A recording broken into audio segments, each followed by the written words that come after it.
இன்னைக்கு வந்து ஒரு கவிதை படிக்கிறேன் பாருங்க. காதலிப்பவன் தான் காதல் கவிதை எழுத முடியுமாம் சொல்கிறார்கள்.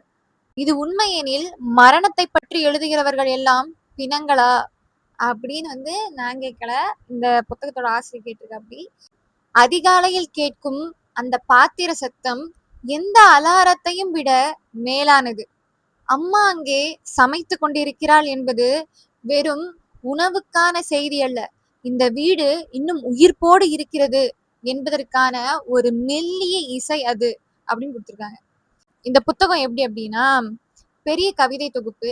நெறைய பக்கங்கள் இருக்கு. ஒரு 187, ஒரு 177 பக்கம் அந்த மாதிரியான பெரிய புத்தகம் தான் இந்த புத்தகம். இந்த புத்தகம் என்ன சொல்ல வருது அப்படின்னா, அகம், புறம், தன்னிலை அப்படின்னு 3 இதா குடுத்துருக்காங்க. 3 பிரிவா குடுத்துருக்காங்க.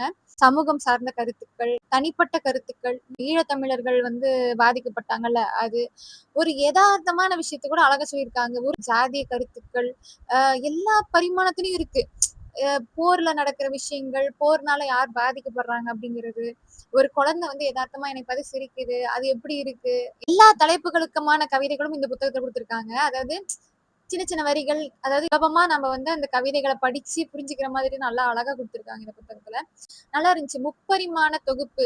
அக்கு அப்படின்னு சொல்லி குடுத்துருக்காங்க. அக்கு முப்பரிமாண தொகுப்பு அப்படின்னு போட்டு, கீழ வந்து அகம், புறம், தன்னிலை அப்படின்னு வந்து ஒரு 3 பிரிவா இந்த புத்தகத்த வந்து குடுத்துருக்காங்க. ஆமா. புத்தகத்தோட எழுத்தாளர் பேர் வந்து ராகவா தனபால்.